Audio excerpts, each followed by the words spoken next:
So happy Monday. Hoping you all are having a blessed Monday. It is President's Day. It's national holiday, President's Day. But there have been massive protests going on throughout the day around the country in major cities like Boston, Los Angeles, and New York, San Francisco, I think Greenville, just all over the country. They're protesting Trump. On the West Coast, they're mainly protesting the immigration issues. And on the East Coast, they are protesting. They're calling it their protests are called the Not My President's Day and the Overthrow the Oligarchs protests. Because these people are upset about Elon Musk and his role in the Trump administration. A lot of people say that he has way too much access and authority and influence in the government right now, and they're just not comfortable with that. So they are just really upset, and just think that Trump has only been back in office for less than a month, and all of this is erupting. It's just gonna get worse from here. A lot of people are just not going to take a lot of the things, that this administration is trying to do laying down. They're just not going to take it. It's going to be a lot of litigation in court. It's going to be a lot of protests in the streets. It's going to be a lot of fighting in Congress because people are just not going to lay down and just roll over and allow oligarchs to take over this government. Biden warned, the country on his way out and said that this country is about to be taken over by oligarchs. He already had warned, in his exit speech that this was going to happen. So the people they taking it to the streets now. And I'm talking about tens of thousands of people. They're even in the Tesla dealerships cussing out people looking at Teslas. They're actually in at the Tesla showrooms, Tesla showroom floors. They're standing out and just cussing those people out that are in there shopping for Teslas, because these people, Elon Musk has just rubbed a lot of people the wrong way. And I don't care how much money you got, you make enough people angry, you're gonna have some problems. You can't buy the presidency and just think that people are just gonna this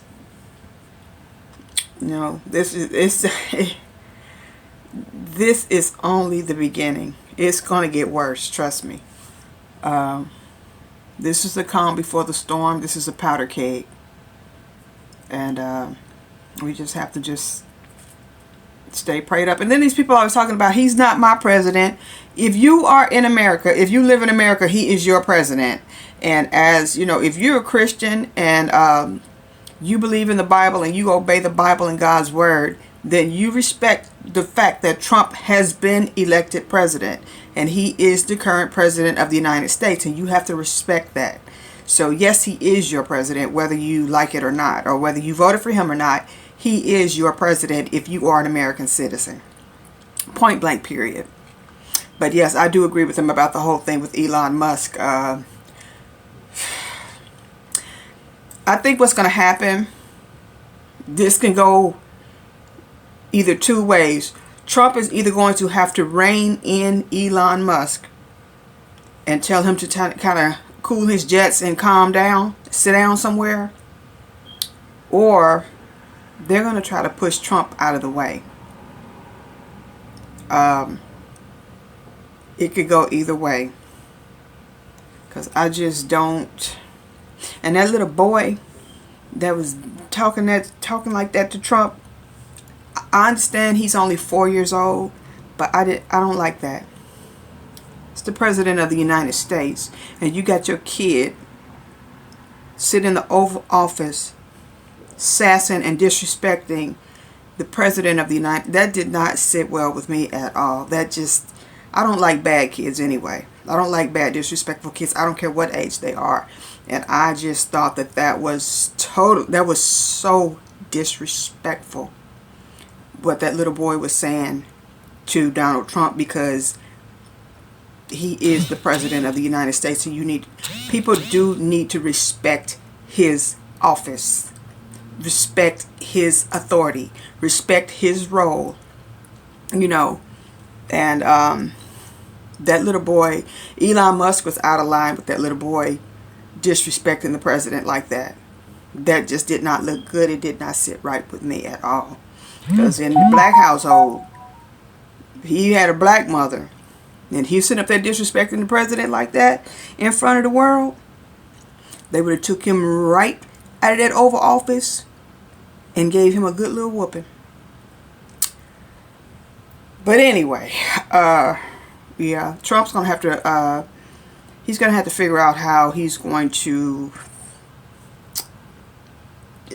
have to figure out adjust Elon Musk's role in his administration, because this can make things really hard for him.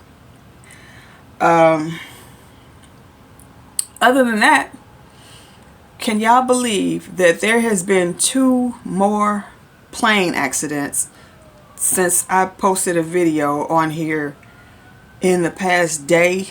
There was a plane wreck in Covington, Georgia, right outside of Atlanta. There was a plane wreck. And then there was another one. There's a Delta flight. Excuse me. There's a Delta flight that that had landed. It came from Minneapolis to Toronto. This is the most recent flight, a few hours ago. It landed, but it was upside down.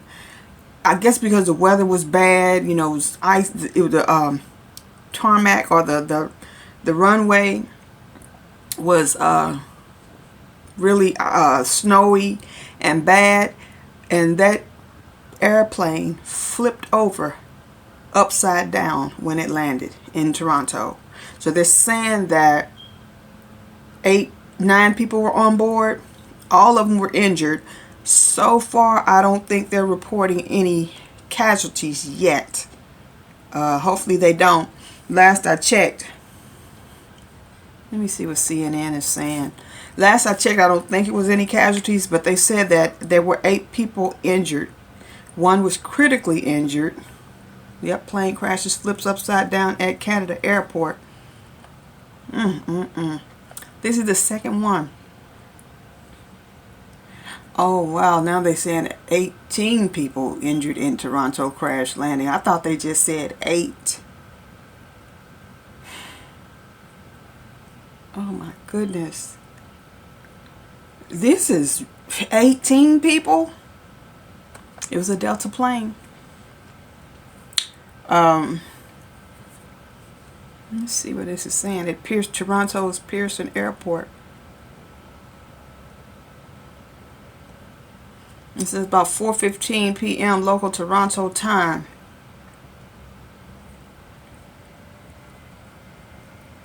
What the heck? They said 2 people are in critical condition, but none of the injuries are considered life-threatening, the paramedic service said. There are no deaths, fortunately. They said there was a child injured.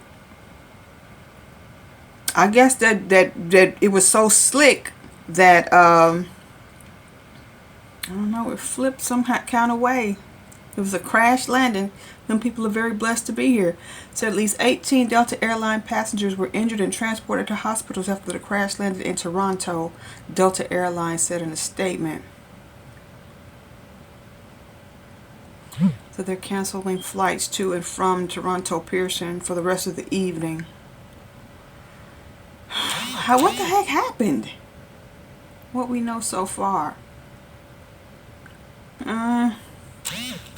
It's flight number 4819 coming from Minneapolis, operated by Endeavour Air. I've never even heard of Endeavour Air. Though the plane ended upside down on the runway, no one was killed in the accident. It is not yet known what caused the crash. So they're saying 18 people are injured. There were a total of 76 passengers and 4 crew members on the flight. So there were a total of, it says 80 people were on board. And by the grace of God, nobody was killed in this accident. But now this one in Georgia, I think they said 2 people were killed. It's been about 12, 15 flights, 12, 15 plane accidents now, something like that.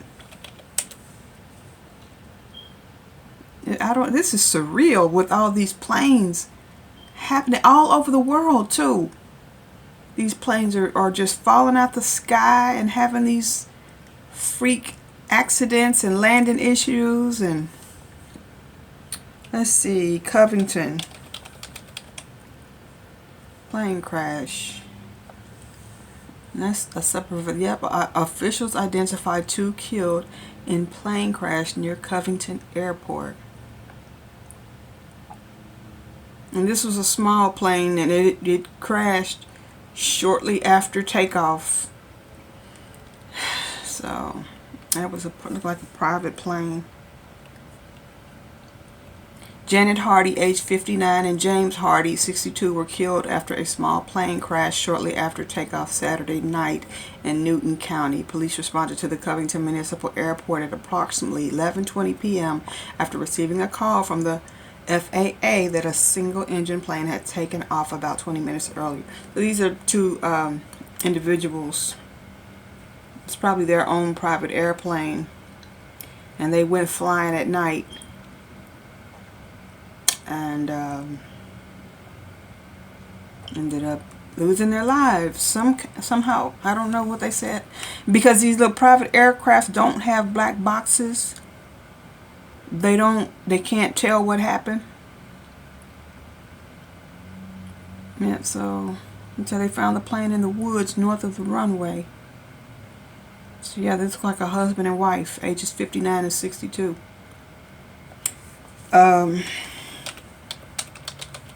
There's another incident. When I always talk about people going off into these dangerous activities and stuff, like skiing and stuff like this, going places, taking, chances, engaging in these extreme sports and things like this. Well, here's yet another case where it has taken them 3 days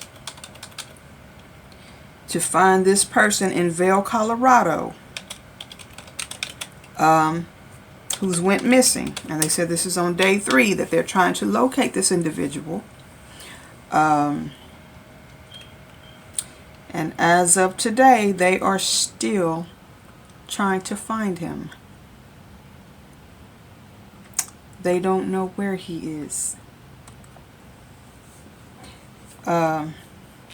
Says crew focuses on area of last ping on his cell phone. Search teams from multiple agencies are looking for Connor Gill, age 26, who was seen last Friday. That was this past Friday. They don't know where this man is. It's Eagle, Colorado. Crews are searching for a snowboarder who went missing at the Vail Ski Resort.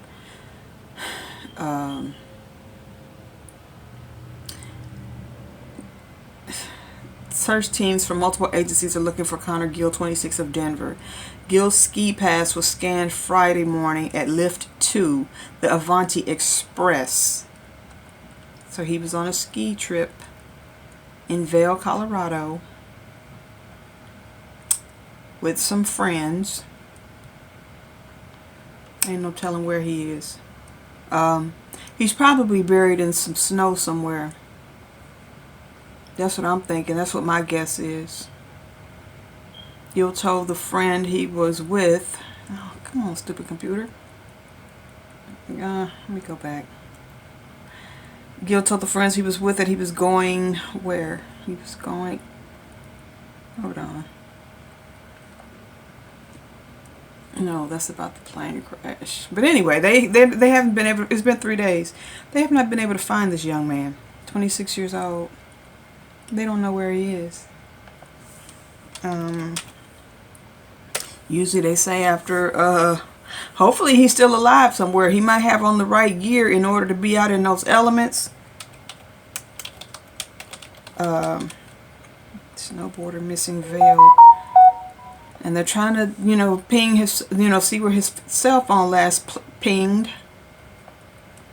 But see, that's what I'm saying. These people be going on these dangerous, going up the mountain and skiing down snowy mountains and stuff and just risking their life. They said he's 6 feet tall, 195 pounds, wearing an orange jumpsuit, gray helmet, Solomon snowboard, and Smith goggles.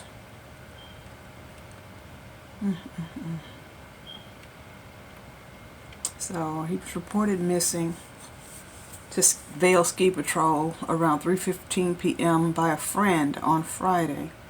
Patrollers started searching Friday, and the search continued all day Saturday. By mid-morning Saturday, Vail Mountain Rescue was invited into the search effort and has been assisting since. Dogs were utilized both Saturday and Sunday in the search effort, according to a Vail Resorts spokesperson. Vail Mountain received 27 inches of snowfall between Friday and Sunday, according to the My Epic app. Strong winds were a cause for visibility issues throughout the weekend, and the area is currently under a winter storm watch through Tuesday morning. The search will continue on Monday, which is today, and if needed into Tuesday. Monday's search effort will slightly be scaled back due to expected weather. They can't even hardly get out and try to find him because it's a winter storm. It's a snowstorm. So he will be lucky. He will be not lucky. He will be blessed if they recover him and if they find him alive, because he went skiing on Vail Mountain in the middle of a winter storm. 26 years old. So he better hope that by the grace of God they find him alive. But this is why you don't take chances with your life like that. You don't play with your life like that, engaging in these type of extreme, dangerous activities. Snowboarding, they go to this high mountain and then just get on the snowboard and just slide all the way down this snowy mountain at a high rate of speed. You might bump into a tree or bump into something or flip over on that snowboard and break your darn neck. But, that's the way some people have fun. So, all right. We'll see how this will. Hopefully he turns up. Hopefully they find him alive. What else is going on? There is a story about. I did a story about this Border Patrol agent that was shot on the Canadian border, and there was he was shot by a young woman and a German national who had an expired visa. He was over here on an expired visa, and these two ran up against this Border Patrol agent and shot and killed him. I talked about this a few weeks ago, but it's turning out now that the two people that were responsible for this Border Patrol agent's death, one of them was a transgendered person named Felix, and he was the one who was the German national here illegally on an expired visa. They said he goes by the name, he also went by Ophelia, but his government name was Felix. And he ended up getting killed during the gun battle with the Border Patrol agent. The Border Patrol agent shot him. They shot him. But the girl that was with him, named Teresa, she's still alive and she's currently incarcerated. And they said that these two were a part of some cult, some death cult, the Zizian death cult. And it is a cult for, it's like they said it's a transgendered, vegan, high IQ death cult. And the leader is named Zizian, and it's They said that they're responsible for up to 6 murders across the country that they know of or that they suspect. The Zizian code, Zizian. And this is like a new age, new millennium, like a transgendered Manson family cult. And this Zizian guy is the ringleader. I think he's in jail now. He tried to fake like he was dead and disappeared off the radar because they had killed somebody or killed 2-3 people in California. Zizian. I put the videos up here so y'all can see it. But this is like a new modern Manson family cult. But they're transgendered. They say they're high IQ, transgendered, vegan cult members. And they're obviously, they say they have access to money.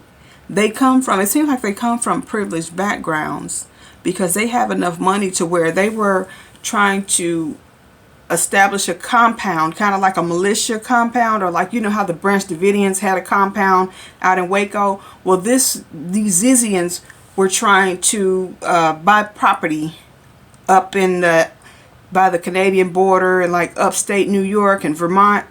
They were looking for property in order to I guess establish or set up a compound up there for their cult. And this guy, this ringleader, he's in jail right now. They got him. But he's like the new Charles Manson. You know, he's like this cult. He's kind of like the new Manson. This is like a new Manson family transgendered cult. And they think that they've killed 6 people. They killed one old man who was the landlord to one of the cult, or 2 of the cult members in California, an older man. They said he's like in his 70s. And they killed this, they first attacked this old man and got arrested. And they had, the old man lived, and they were going back and forth to court with him. And he was set to testify against the cult members. But they went back and they killed this old man before the court date. And that's one of the murders that they committed out in the West Coast. But they're saying that they're responsible for up to 6 murders, this cult, that they know of. And this is just letting you know that this world is getting even more wicked. Now they got transgendered cults, death cults now, like the Manson family. This is weird. It really, things is just really, it's getting weird. But yeah, so far that's about it. 2 more plane crashes. This weird death cult, they're finding out more information about them. Oh, then they talked about these I seen a story about these diamond miners in Sierra Leone. They're getting sick over in that country because when the people come in and they're digging for diamonds in Sierra Leone, because remember I did a story yesterday about the gold mines in Mali in West Africa and how 48 people died trying to find gold scraps in that mine out in Mali. Well, here in Sierra Leone, they're saying that these diamond mines, when these foreign investors or these foreign miners come into the country, into Sierra Leone, and they're going into, and they're digging into the ground, digging into the earth, and going in and creating these diamond mines, looking for diamonds. It's USDA, DEI. For funding cuts. Yeah, they cutting DEI. Yeah, we know that. But anyway, they are oh, wait a minute. Hold on. Wait a minute.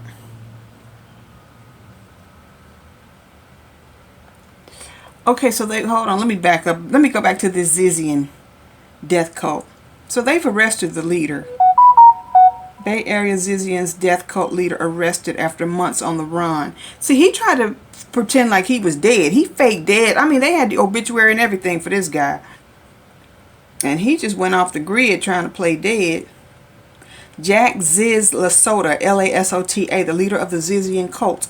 Lasota is missing and sought by multiple law enforcement. Well, they caught him. They said they've caught him. And they caught him. But they had an obituary and everything for him. This dude faked his death. It says Jack Ziz Lasota, leader of a so-called death cult linked to at least 6 deaths across the United States, is in custody after months of on the run, officials in Maryland confirmed Sunday. Also in custody is Michelle Zashko, a person of interest in the double homicide of her parents in Pennsylvania, and Daniel Blank, another member of the group. Yeah, they said this girl, they think she killed her mother and daddy and went and bought some property. Her parents had money, and she ended up killing them. Okay, but the leader, Lasota, age 33, was taken into custody on Sunday evening in Allegheny County in northwestern Maryland. According to county jail records, Lasota, who uses female pronouns because it's a transgendered cult, is being held on charges of trespassing on private property, obstruction, and having a handgun in her vehicle, which is actually a he, but they calling him a her because it's this whole transgender thing. Zashko, age 32, was booked shortly after on suspicion of trespassing, obstruction, resisting, or interfering with an arrest, and having a handgun on her person. Blank, 26, is facing charges of trespassing and obstruction. The 3 have been on the run since 2023, when they were found by law enforcement officers enacting a search warrant on a Chester City, Pennsylvania hotel. The investigators are seeking leads in the double homicide of Rita and Richard Zashko, who were found shot to death in their home on January 2nd, 2023. At the hotel about a week later, they found Michelle Zashko in one room and Lasota and Blank in another.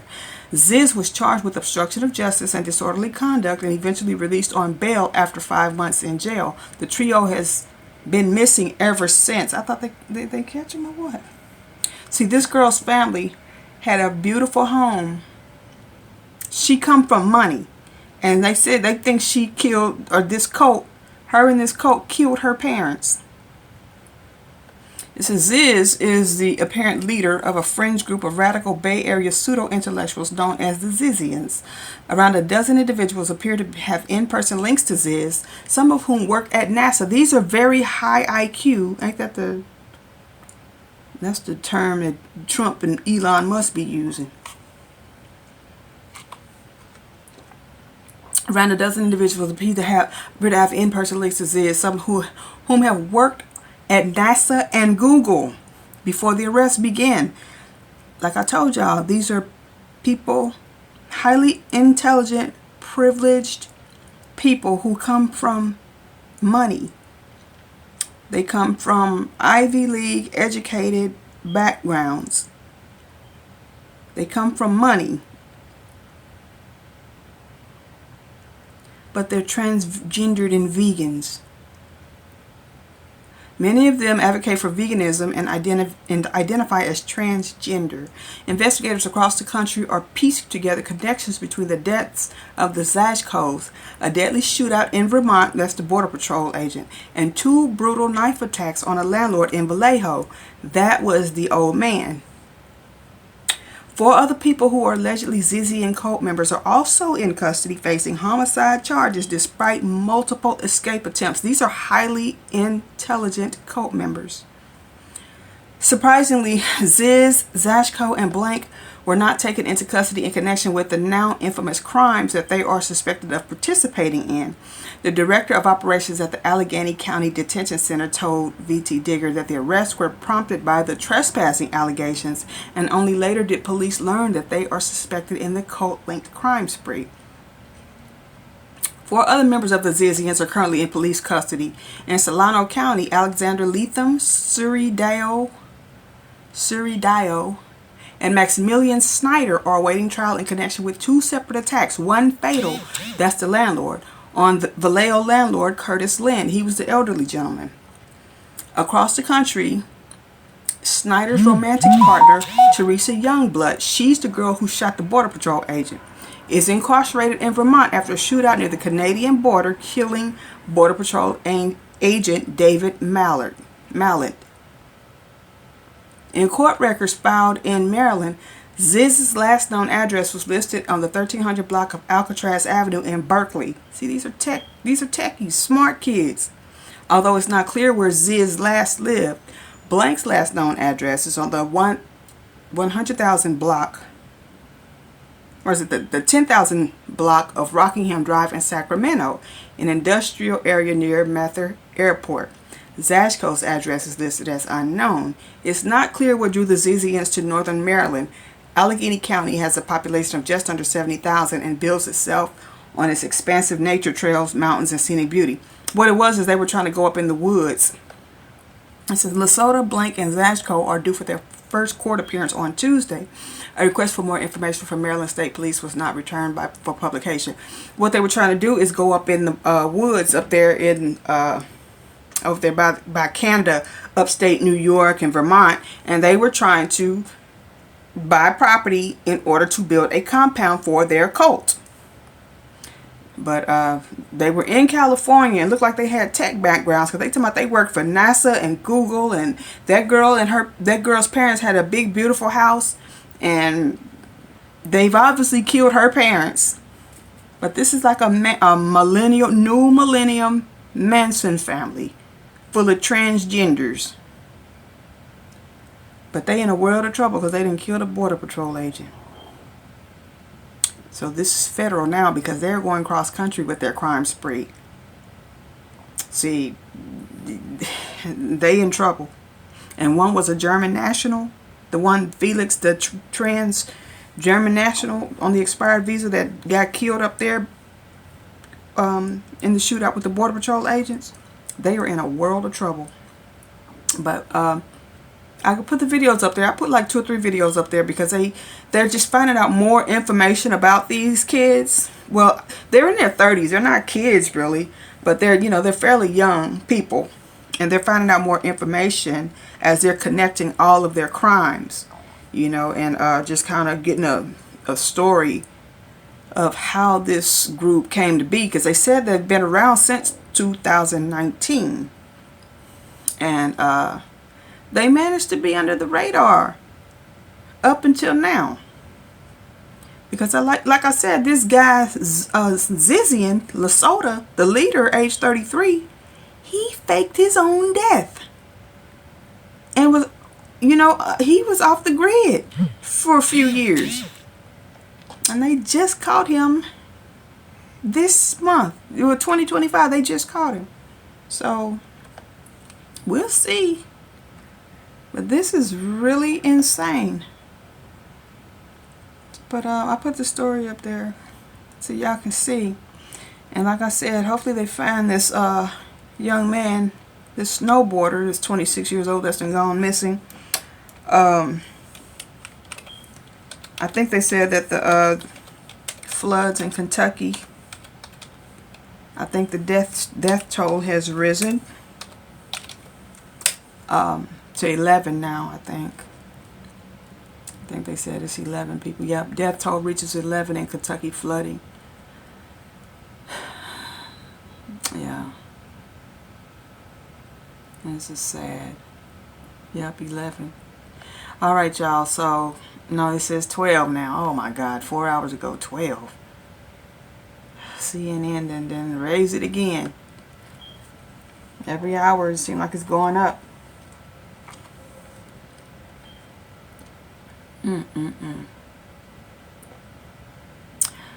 Rescuers were ongoing Monday as water levels continue to rise on some waterways in Kentucky and other portions of the Ohio Valley and Mid-Atlantic flooded by a deadly coast-to-coast winter storm. The storm killed at least 14 people, one in severe winds in Georgia, one in West Virginia, and 12 in Kentucky. Oh God, now it's up to 14. But they said it was expected to rise this weekend. Oh, shoot, jeez. Several others were missing amid significant levels of flooding in West Virginia, Governor Patrick Morrisey said in a Monday morning news briefing.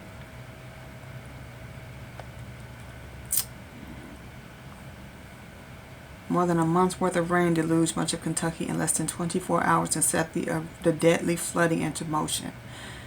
We just got hit by one of the most significant natural disasters we've seen in our lifetime, Kentucky Governor Andy Beshear said at a Monday news conference.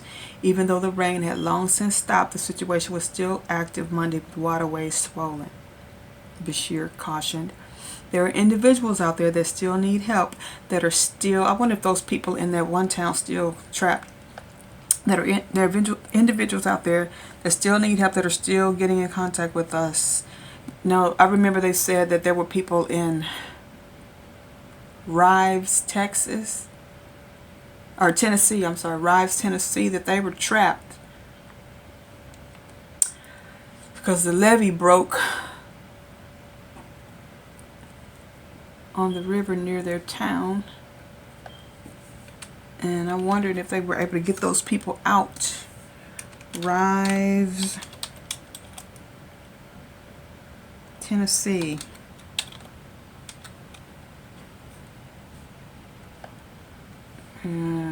Obion County. Ugh, this is so sad.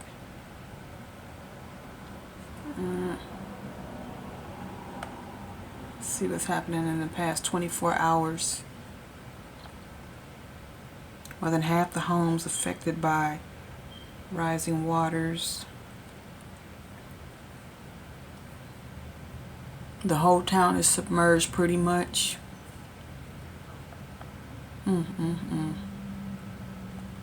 Because the levees broke. That Obion River. Western Tennessee flooding and rise, more than half the homes affected by rising waters.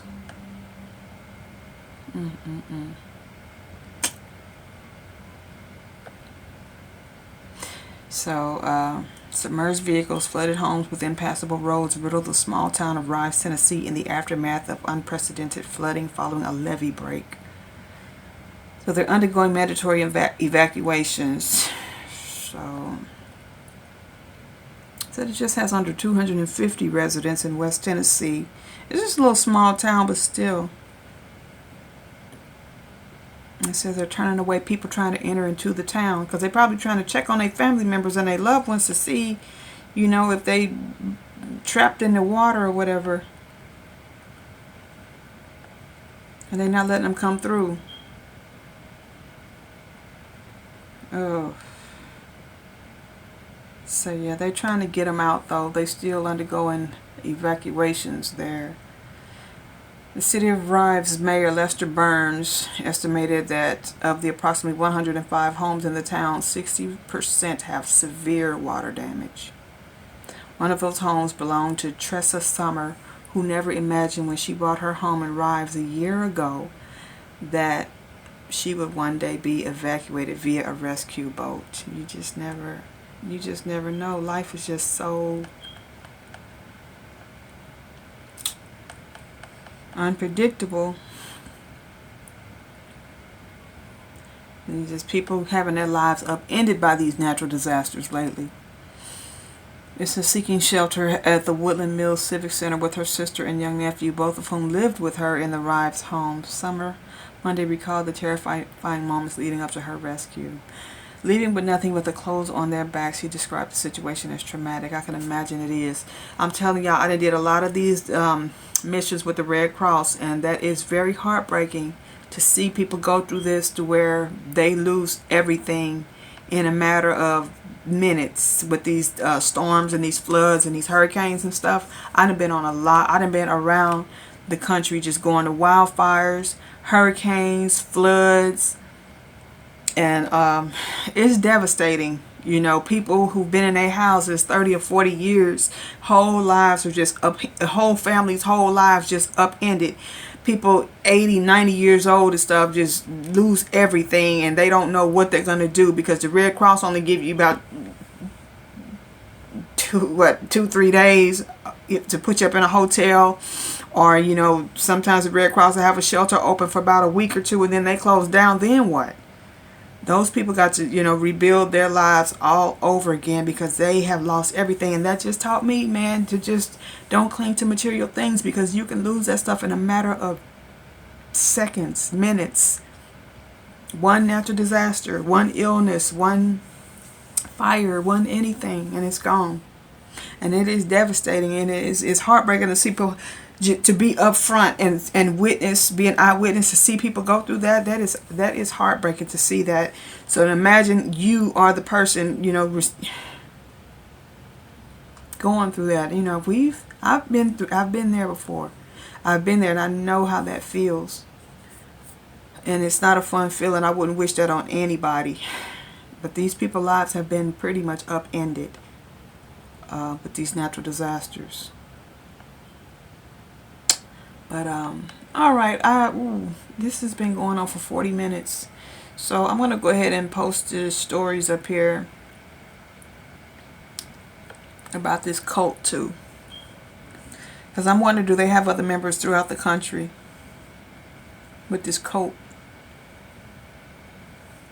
It's scary, y'all. But this is the whole thing when they talk about how these demons are gonna manifest, and this is not surprising in the end times that a cult like this. Who ever thought of a transgender, vegan, high IQ death cult would be out committing serial killings throughout the country? It sounds like some, you know. And if you have not been baptized, blood washed, and born again in the name of Jesus Christ, who is the Father, the Son, and the Holy Spirit, I strongly encourage you to do so now, while you can, because this is going to get worse. Realistically speaking, this is going to get worse until Jesus returns. And I know a lot of people, it's going to take him returning to convince people, and then by that time it's going to be too late for a lot for most people. It's going to be too late, because once Jesus comes back and the rapture happens, he's going to take his church away, and that's when the 7-year tribulation is going to happen throughout the entire world, and everybody is going to be affected by this tribulation that's coming. You will not be able to escape it. There's going to be a remnant of people that are going to be saved in the tribulation period, but for the most part, most people are going to perish, and they are going to go to hell. They are going to die not saved during the tribulation period.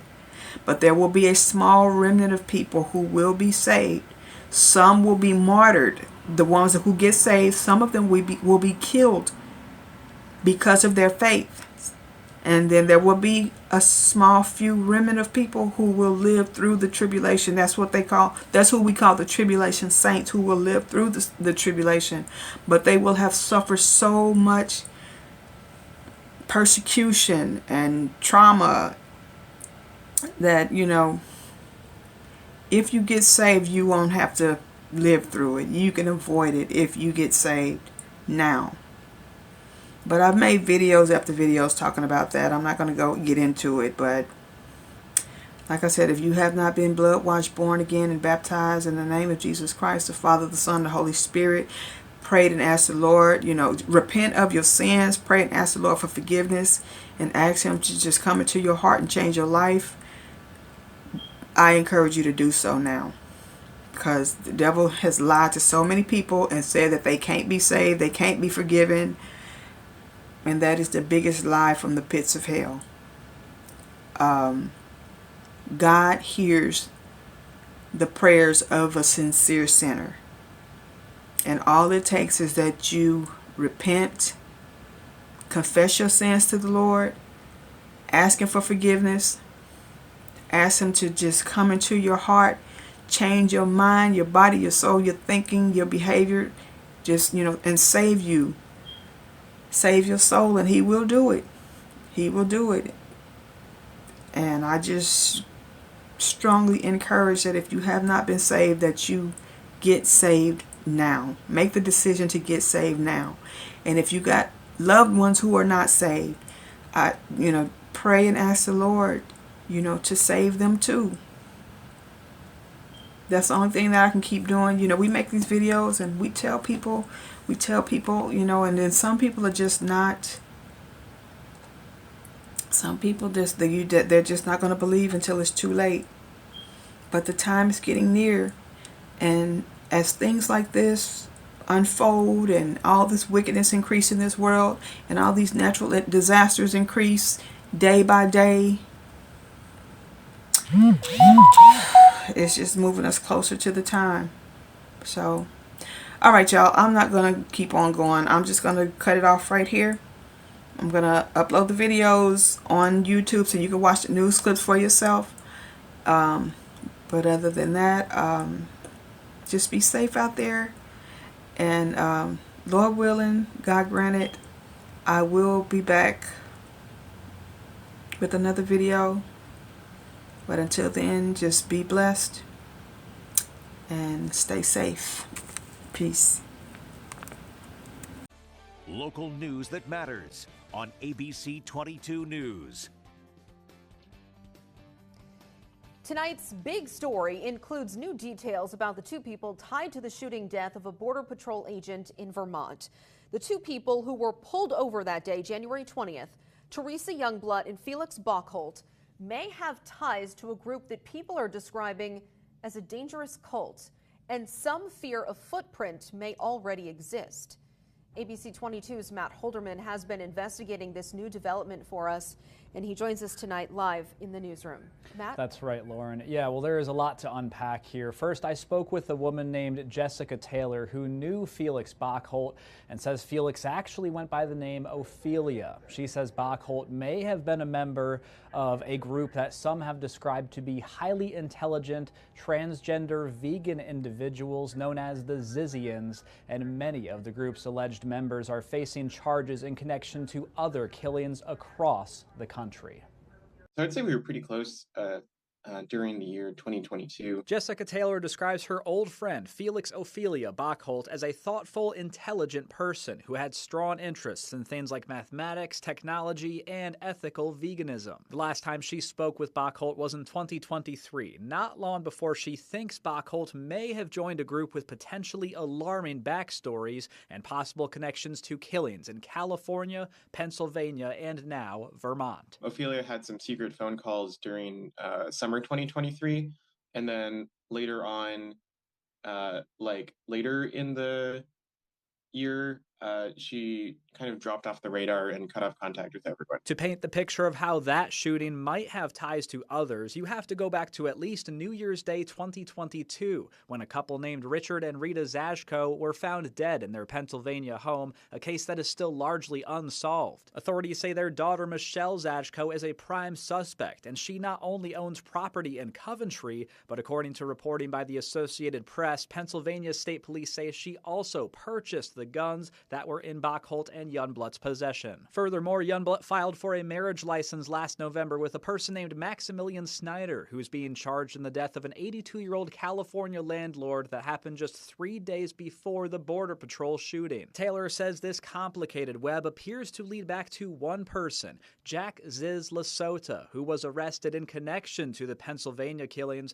but managed to post bail and hasn't been seen since. She says Lasota leads a group called the Zizians, others have described as a cult, to which Bachholdt, Youngblood, Zashko, and Snyder may have all been connected. I'm guessing that they were having discussions with Ziz and possibly others. It seems like based on what was in the car, they might have been preparing for some sort of operation or violence of some form in terms of having bullets and walkie-talkies and wanting not to be observed. With the possible connections coming to light, Essex County State's Attorney Vince Aluzzi says people in the Northeast Kingdom are talking, and some are concerned knowing that alleged members of the group own property in the area and could have been trying to buy more. Some call it a death cult, some call it a vegan cult. No one could figure out what connection they had, and then as more information came out, it turned out they were there to look at a piece of property in the town of Wheelock. But why were Bachholdt and Youngblood looking at property in Wheelock? Some people have suggested the rural nature of the Northeast Kingdom, the fact that you can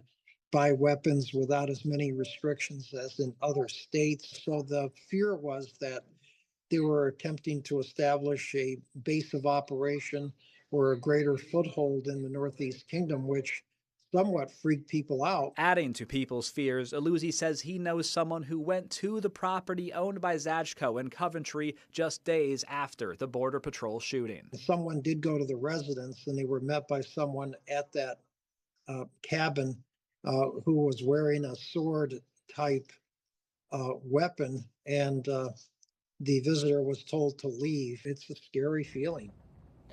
And I understand a lot of this backstory is pretty heavy, complex, and hard to follow. So if you missed anything or want to read even more about what I've learned so far, you can visit our website, mychamplainvalley.com. I will be posting an article this evening.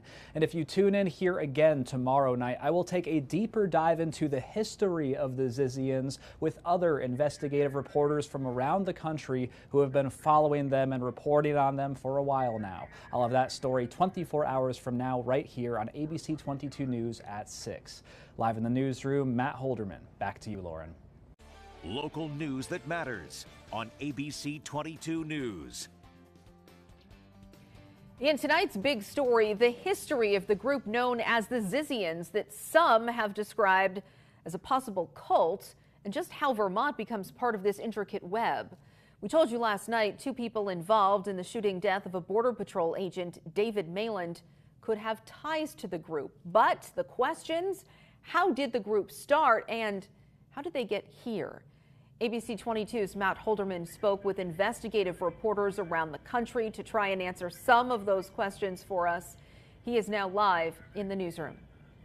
Thanks, Lauren. Well, the full known history of the Zizians starts in 2019 in California with its alleged leader, Jack Ziz Lasota. Ziz and some of his alleged followers staged a protest standing up for their beliefs, and the story gets progressively more violent from there. I just happened to be the reporter here at the Chronicle that covered this bizarre protest. Matthias Gaffney is an investigative reporter with the San Francisco Chronicle who unknowingly stumbled upon what would become one of the most bizarre investigations of his career back in 2019. Jack Ziz Lasota, a transgender tech whiz and devout vegan who had recently moved to the Bay Area, organized a group of people similar to him to protest a rationalist reunion. And they showed up there in all black robes, in Guy Fawkes masks, with a school bus and a flatbed truck. They blocked the entrance and exit to this place and started handing out flyers. Now we know, these years later, that that was really a launching point. Fast forwarding to 2022, according to reports, Lasota and his associates bought a World War II tugboat in Alaska and sailed it down to San Francisco Bay with plans to live on it. But eventually, the boat sank and the group abandoned it. His supporters and friends and family in California in the Bay Area had alleged that he died in a boating accident, and even his counsel told the court that. And the attorney told the judge that his client, Jack Lasota, was dead. The people who were on the boat with Lasota then turned to a landlord they met in the marina, Curtis Lind. According to court documents, after renting from Lind in Vallejo for a while, the group attacked him with knives and a samurai sword in November, with Lind fighting back, shooting and killing one of them, Emma Borhanian. About a month and a half later, a set of murders happened in Pennsylvania that seem unconnected on the surface until police arrested someone on an obstruction charge, Jack Ziz Lasota. According to the police record, he acted very bizarre. He pretended to be dead. The staff had to hold him up for the photo. Lasota's bail was eventually lowered to $10,000 in 2023, which he paid and got out. Lasota hasn't been seen since, but Zizian activity may still be ongoing. This year, Curtis Lind was set to testify as the lone witness in his own attempted murder case. And with a fading memory, his attorney filed paperwork to move his testimony up to happen as soon as possible. But on January 17th, Lind was found dead. And literally the next day, prosecutors alleged that Maximilian Snyder walked up to him in a cul-de-sac just outside of his property in Vallejo and stabbed him to death. He was the sole witness to one of their attacks, and that witness has now been murdered. Then just 3 days later was the deadly shootout in Vermont between U.S. Border Patrol agents and the team of Teresa Youngblood and Felix Bachholt, who allegedly preferred the names Milo and Ophelia. Youngblood had filed for a marriage license with Snyder, the man accused of killing Lind in Vallejo. It was at this point some of the possible connections became clear, especially with court documents suggesting Youngblood could be linked to other violent cases across the nation. What's scary about it is that there are people who are at large. It almost sounds like it's been written by AI. It's so unbelievable that if the allegations are true, there was an extremist cult killing people for several years, and federal authorities completely missed the seriousness of this. Now, Maximilian Snyder and Teresa Youngblood both have more court dates coming up. Snyder will have his first hearing next week, and Youngblood will be back in federal court in May to answer to charges connected to her role in the shooting death of Agent Mayland. For now, live in the newsroom, Matt Holderman, ABC 22 News. And Matt, the woman facing weapons charges tied to the shooting near the border is no longer in Vermont. Teresa Youngblood has been moved to a facility in New Hampshire. Merrimack County Corrections Superintendent Travis Cushman told us she is in their custody. He says she is in a facility in Boscawen. Vermont notably does not have a federal prison.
Stop LAPD Spying Coalition in the house. Hayden Tubman Center for Social Justice in the house. Have you seen him? Okay.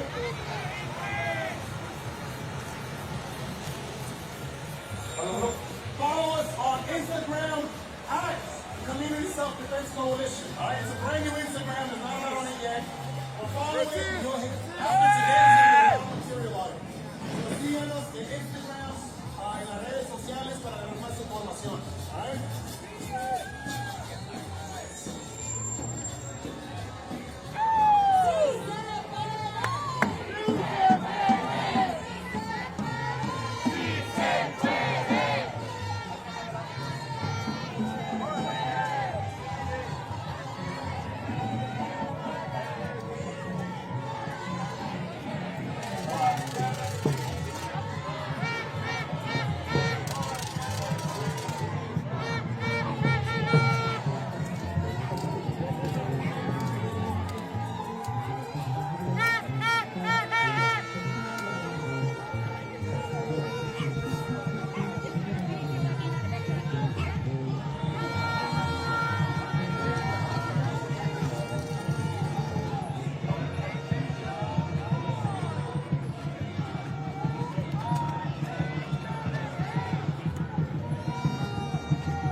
Take a look at this. A Delta plane crashing and flipping upside down at the airport in Toronto. Reuters reporting that it was a flight from Minneapolis and that all passengers and crew are accounted for. The scene says that 8 people are injured.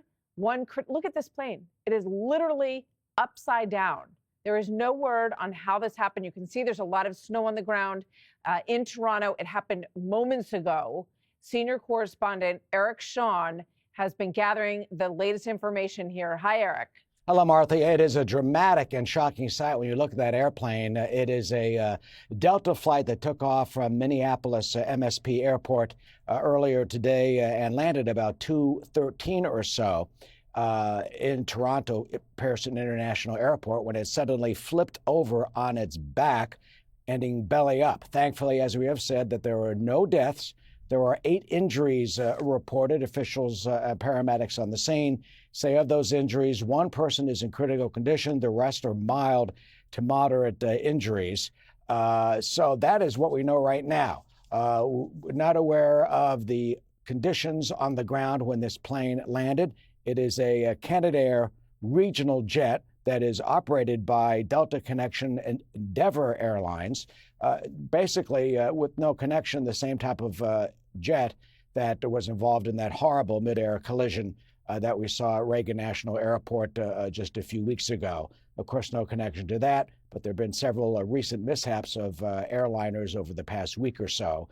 Perhaps this plane came in too fast when it hit the runway. Very slippery conditions because of the high gusty winds in the northeastern part of our country today. Winds gusting in some spots up to 70 miles an hour. All of this will be a part of the accident report that will be investigated by the National Transportation Safety Board in terms of trying to nail down the exact cause of this mishap, in which the CRJ Canadair 900 long-range regional jet that's used commonly by Delta Connection and other airlines landed and somehow flipped over on its back, waiting to get more information from authorities. We expect a press conference at some point. They have not given one yet, and we have not been able to talk to any passengers about that. But clearly, the black box will be part of this investigation, the communications with the tower when they were clear to land, and any other reports from other airlines and airliner pilots in terms of runway conditions, obviously, a part of the investigation going into what caused this Canadair regional commuter jet, which usually fits about 70 people or so, to flip on its side in such a dramatic fashion on this very cold, windy, and snowy day up in the Toronto Pearson, Arthur.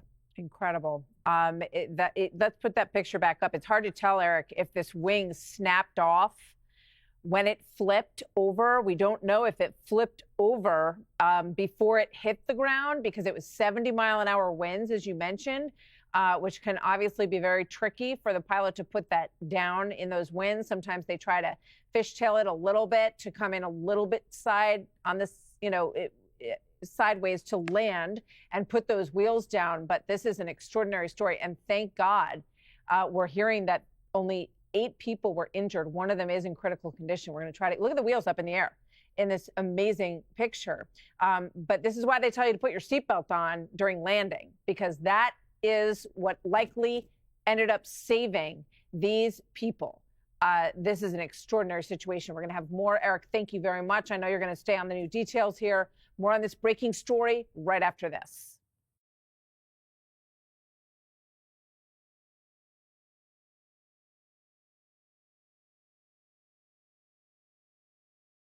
A tragic plane crash in Covington is now under investigation. Police say they got this call just before 11:30 last night about a small plane that took off shortly after 11 from Covington Municipal Airport. Then after takeoff, there was no contact with the pilot. Now investigators are trying to figure out what went wrong. The wreckage was later found in the woods just north of the runway, and unfortunately both people on board that plane died at the scene. The Federal Aviation Administration and the NTSB are investigating as we speak. There's also a search for a missing snowboarder underway in Vail right now as crews race against the clock to find the 26-year-old.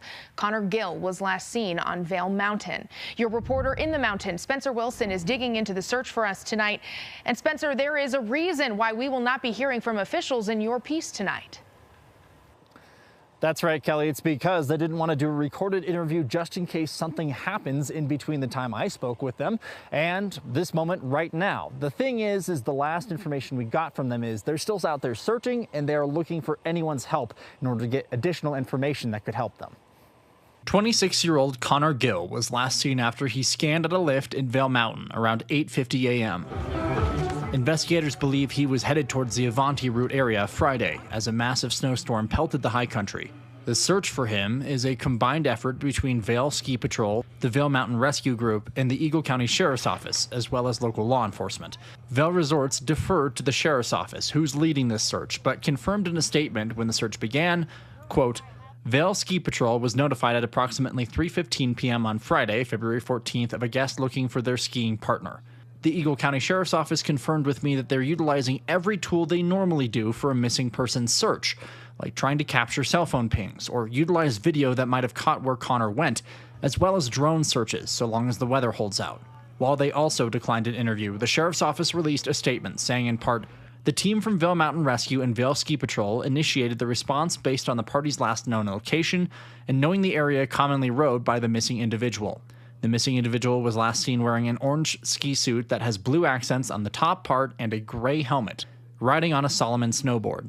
Now, with another fresh round of snow on the way, crews are trying to work fast to get eyes on Connor before the search becomes even more difficult.